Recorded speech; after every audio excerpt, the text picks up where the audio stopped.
എൻ്റെ നമുക്ക് വായിച്ചിട്ട് 11 മക്കളുണ്ട് കേട്ടോ. അതിൽ 11ാമത്തെ ആളാണ് ഞാൻ. 5 ആൺകുട്ടികളും 6 പെൺകുട്ടികളും. അപ്പോൾ എൻ്റെ പെൺകാരെ വിചാരം ഇപ്പോഴും ഞാൻ പണ്ടത്തെ ചെറിയ പിള്ളേർക്കാണല്ലോ.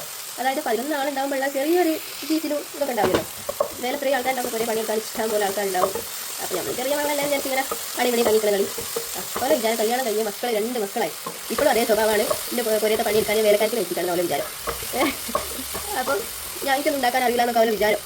പക്ഷേ അങ്ങനെയല്ല, ഞാൻ ഉണ്ടാക്കലൊക്കെ ഉണ്ടെന്നുള്ളത് കാണുന്നുണ്ട്. അതിന് വേണ്ടിയിട്ട് ഇങ്ങനെ ജസ്റ്റ് ഇങ്ങനെ വീഡിയോ എടുത്ത് കേട്ടോ. അല്ലാതൊന്നുമല്ല, ഇത് പ്രത്യേകിച്ച് കാര്യമുള്ള വീഡിയോ ഒന്നുമല്ല. ഇങ്ങനെ വെറുതെ ഇങ്ങനെ ഓരോ കാര്യങ്ങൾ പറയാൻ തോന്നിയപ്പോൾ ഇങ്ങനെ വീഡിയോ എടുക്കാൻ പറ്റും, അത്രേ ഉള്ളൂ. അപ്പോൾ ഇന്നിപ്പോൾ ഇറച്ചിച്ചോറ് ഉണ്ടാക്കുന്ന ചിക്കൻ പൊരിച്ച് വെച്ച് നമുക്ക് വാട്ടി കഴിഞ്ഞിട്ട് ഇതിലേക്ക് അടുത്ത് കൊടുക്കുക. അപ്പോൾ നമ്മൾ പറഞ്ഞു വന്നെന്തേനും ഓല വിചാരം എനിക്കിപ്പോഴും ഒന്നും ഉണ്ടാക്കാൻ അറിയാതെ ഒരേൽ മടിയും വെച്ച് കുത്തിരിക്കുകയാണല്ലോ. അല്ല, ഓല പറഞ്ഞിട്ടും കാര്യമല്ല. കല്യാണം കഴിയുന്നവരെ ഞാൻ അങ്ങനെ ആയിനും പണിയൊന്നും എടുക്കാണ്ട് അങ്ങനെ പണിയെടുക്കല്ലാന്നൊന്നും പറയാൻ പറ്റില്ല. മുറ്റടിച്ചാരും ഒഴിവുള്ള ദിവസം അതും കൊലയൊക്കെ അടിച്ചാൽ തൊടുക്കുക. അടുക്കളയത്തെ പണികളൊന്നും അറിയില്ലേനു. അപ്പോൾ ഏകദേശം ഈ കുട്ടികളൊക്കെ അങ്ങനെയൊക്കെ തന്നെ ആയിരിക്കും കല്യാണം കഴിക്കുമ്പോൾ. ഇപ്പോഴുള്ള മക്കളൊക്കെ അതുണ്ടാക്കി വെക്കുക ഇതുണ്ടാക്കി വെക്കുക എന്നൊക്കെ ഉള്ള അവസ്ഥ ആണല്ലോ. പക്ഷേ ഞാനൊന്നും അങ്ങനെ അല്ലേനു. നമ്മൾ മിഡിൽ ക്ലാസ് ഫാമിലിയും കൂടി ആകുമ്പോൾ അതിലൊക്കെ കുറേ ആളും കൂടി ഉണ്ടാകുമ്പോൾ ഉണ്ടാക്കി പരീക്ഷിക്കാനുള്ള അവസരമൊന്നും ഇല്ലേനു. ഉണ്ടാക്കുന്നത് തിന്നുക, അതേ ഉള്ളേനു. ആവശ്യത്തിനുള്ള ഗരം മസാല, മഞ്ഞൾപ്പൊടി, മുളക് പൊടി അതൊക്കെ ഇട്ട് കുറച്ചൊന്ന് വാടി വന്നതിന് ശേഷം എന്ത് ചെയ്യാം, അരിൻ്റെ ഇരട്ടി വെള്ളം ഒഴിക്കുക എടുക്കുന്ന അളവിൻ്റെ. അപ്പോൾ ഞാൻ 2 ഗ്ലാസ് അരി എടുക്കുക, അതുകൊണ്ട് 4 ഗ്ലാസ് വെള്ളം ഒഴിക്കുക. അപ്പോൾ നമ്മൾ പറഞ്ഞു വന്ന വിഷയം മാറിപ്പോയില്ലേ. അപ്പോൾ ഏതായാലും ഓലൊക്കെ ഒന്ന് കണ്ട് മനസ്സിലാക്കിക്കോട്ടെ. ഞാൻ പുരയിൽ എന്തെങ്കിലുമൊക്കെ ഉണ്ടാക്കലുണ്ട്. വെള്ളമൊക്കെ ഒഴിച്ചിട്ട് ഉപ്പ് എത്ര വേണ്ടത് നോക്കിയിട്ട് ഉപ്പിട്ട് കൊടുക്കുക. ഇറച്ചിച്ചോറ് ഉണ്ടാക്കാൻ അറിയാത്ത ആരെങ്കിലും ഉണ്ടെങ്കിൽ കണ്ടുണ്ടാക്കിക്കോട്ടെ വിചാരിച്ചിട്ട് ആദ്യം. എല്ലാവർക്കും ഇപ്പോൾ അറിയാൻ മതിയാവും. ഞാൻ പിന്നെ റേഷൻ അരി കൊണ്ടായിട്ട് ഉണ്ടാക്കണേ. നെയ്ച്ചോറരി തന്നെ വേണമെന്നൊന്നുമില്ല. നമ്മൾ റേഷൻ അരി മതി. ഇനി പൊന്നിയരി ഉണ്ടെങ്കിൽ പൊന്നിയരി കൊണ്ട് ഉണ്ടാക്കാം. ഏതരിയാലും കുഴപ്പമില്ല. അപ്പോൾ നേരത്തെ പറഞ്ഞതിൻ്റെ ബാക്കി പറയാം. അപ്പോൾ അല്ലെങ്കിൽ ഞാൻ പുരയിൽ വെറുതെ ഇരിക്കുമെന്നല്ല കേട്ടോ. വീട്ടിലെ പണി ഉണ്ടാവും. അത് കഴിഞ്ഞ് ഞാനൊരു ഓൺലൈൻ മദ്രസയിൽ അക്കാഡമിക് കൗൺസിലറായിട്ട് വർക്ക് ചെയ്യുന്നുണ്ട്. അപ്പോൾ അതിൻ്റെ പണി ഉണ്ടാവും. രാവിലെ 9 to 5 അത് ചെയ്യുന്നുണ്ട്. അതിൻ്റെ ഇടയിൽ കുട്ടികളെ നോക്കുന്നുണ്ട്. കുട്ടികളെ കാര്യങ്ങൾക്കൊന്നും ഞാനങ്ങനെ എന്താ പറയുക, കഴിവുകളൊന്നും ഉണ്ടാക്കുന്നില്ല. പിന്നെ ഇതുപോലൊന്ന് വീട്ടിലുണ്ടെങ്കിൽ വേറെ എന്തെങ്കിലും വേണോ?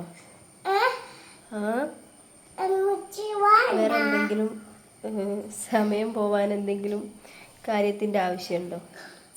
ദിവസം ഒരു 20 ഡ്രസ്സ് മാറ്റിയിടും. ഇപ്പോൾ സമയം എത്രയാ അറിയോ? 1 മണി. ഇപ്പോൾ ഇത് 5ാമത്തെ ഡ്രസ്സാണ് ഈ ഉടുത്തത്. ഇനിയിപ്പോൾ ഇത് ഒരു അരമണിക്കൂർ കഴിയുമ്പോൾ ഇത് അയച്ചിടൂല്ലേ, എന്നിട്ട് വേറെ എടുത്തിടൂലേ? അതാണ് എൻ്റെ മുത്ത് അല്ലേ? സുന്ദരി ആയിട്ടോ മുത്തുമോള്. ഇതാ അരിയിലിട്ട് ഇളക്കി കൊടുക്കുക. എന്നിട്ട് മൂടി വെച്ച് നല്ലോണം ലോ ഫ്ലെയിമിൽ കുറച്ച് സമയം വേവിച്ചെടുക്കുക. നെയ്ച്ചോറൊക്കെ വീണാതെ ഒരു ടൈം തന്നെ. ഇടയ്ക്കൊന്ന് ഇളക്കി നോക്കുക, മൂടി വെക്കുക. അതന്നെ, വെള്ളം വറ്റി കഴിയുമ്പോഴേക്ക് ഇത് റെഡിയാവും. എന്നിട്ട് ഇതിൻ്റെ മേലേക്ക് വേണമെങ്കിൽ മല്ലിച്ചപ്പ് ഇഷ്ടമുള്ള ആൾക്കാരാണെങ്കിൽ അത് വാരി വിതറി കൊടുക്കുക. എനിക്ക് അതിനോട് വലിയ താല്പര്യമില്ലാത്തതുകൊണ്ട് ഞാനത് ഇടുന്നില്ല. സംഭവം നല്ല ടേസ്റ്റാണ് കേട്ടോ. അതേപോലെ നമുക്ക് സമയമില്ലാത്ത നേരത്ത് ഒരു ചോറും കറിയും രണ്ടും കൂടെ ആക്കാൻ സമയമില്ലാത്ത ദിവസങ്ങളിലൊക്കെ ഉണ്ടാക്കുകയും ചെയ്യുക. അതല്ലെങ്കിൽ ചിലപ്പോൾ പച്ചക്കറീനോടൊക്കെ മടുപ്പൊക്കെ തോന്നുന്ന സമയത്ത്, എന്നാൽ ബിരിയാണിയും അതൊന്നും ഉണ്ടാക്കാൻ ആവശ്യമായിട്ടുള്ള എല്ലാ സാധനങ്ങളൊന്നും ഇല്ലെങ്കിൽ ഒരു തട്ടിക്കൂട്ട് എന്നുള്ള രീതിയിൽ ഉണ്ടാക്കുകയും ചെയ്യുക. പക്ഷേ ഇത് പെട്ടെന്ന് ഉണ്ടാക്കി കഴിയുമെന്ന് നിങ്ങൾ വിചാരിക്കേണ്ട. ചിക്കൻ പൊരിച്ചെടുക്കണം, ഉള്ളി വഴറ്റിയെടുക്കണം, അങ്ങനത്തെ ടാസ്കുകളൊക്കെ ഉണ്ട് കേട്ടോ. ഞങ്ങൾ ചോറും അരച്ചും ഉണ്ടാക്കി. എന്നിട്ട് നമ്മൾ തിന്നാൻ പോവാണ്.